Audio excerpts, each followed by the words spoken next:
Hari ini hari Selasa, tanggal 9 Juni 2020.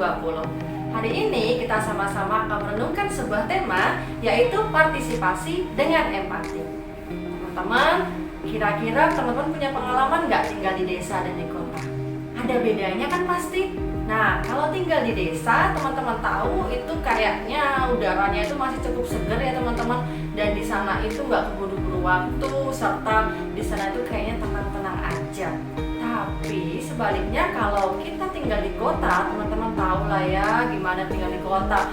Begitu sibuknya di kota, kemudian polusi udara di mana-mana, dan juga kita kayaknya keburu-buru waktu. Aduh, benar-benar, dan semuanya serba dengan kemacetan.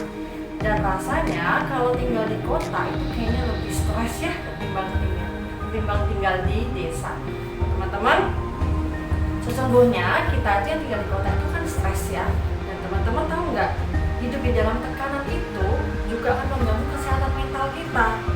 Menurut data Human Rights Watch, setidaknya 19 juta dari 250 juta orang di Indonesia itu mengalami gangguan mental.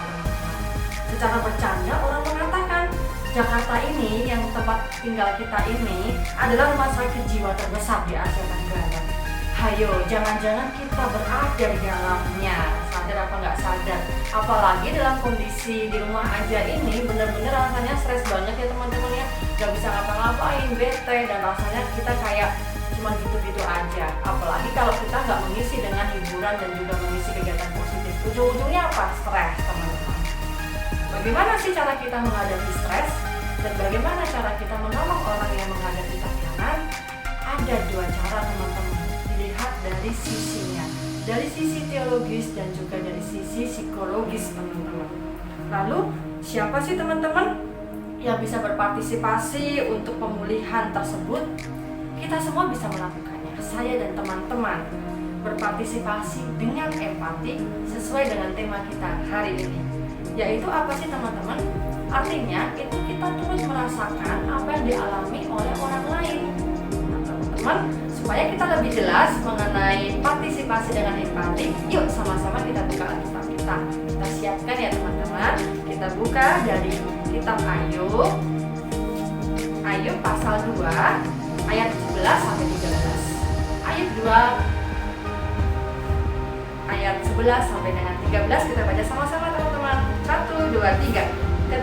Ketika ketiga sahabat Ayub mendengar kabar tentang segala malapetaka yang menimpa dia, maka datanglah mereka dari tempatnya masing-masing, yakni Elifaz, orang Teman, dan Bildad, orang Suah, serta Sobab, orang Naaman. Mereka bersepakat untuk mengucapkan belasungkawa kepadanya dan menghibur dia. Ketika mereka memandang dari jauh, mereka tidak mengenalnya lagi. Lalu menangislah mereka dengan suara nyaring. Mereka mengoyak jubahnya dan menaburkan debu di kepala terhadap langit. Lalu mereka duduk bersama-sama dia di tanah selama 7 hari 7 malam. Seorang pun tidak mengucapkan sepatah kata kepadanya, karena mereka melihat bahwa sangat berat penderitaannya. Teman-teman, apa sih yang bisa kita pelajari dari kisah ini?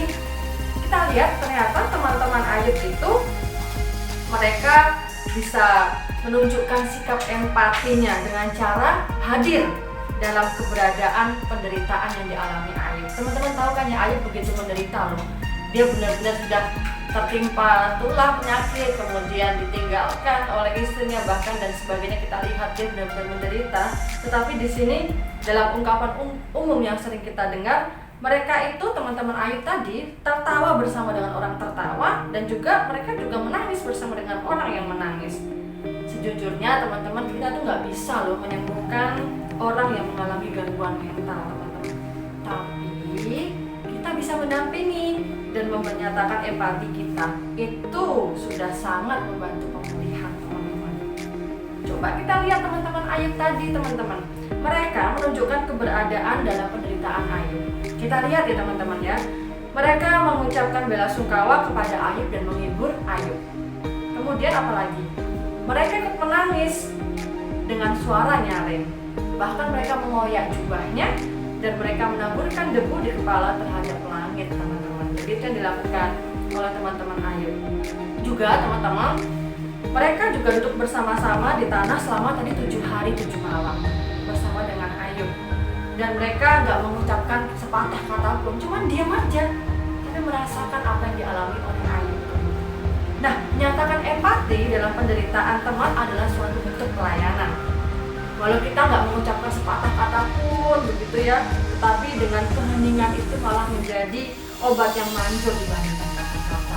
Bayangin ya teman-teman, kalau ada teman yang curhat, bla bla bla bla bla, kemudian kita ikutan tambah bla bla bla, yang ada pusing teman kita. Tapi cukup duduk, diam mendengarkan.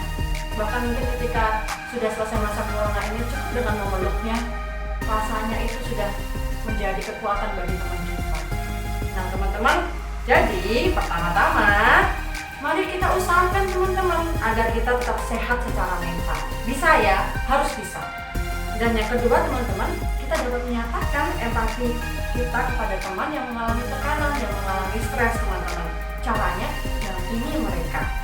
Sebagaimana teman-teman Ayub tadi yang sudah kita baca, mendampingi Ayub yang sedang sakit secara mental.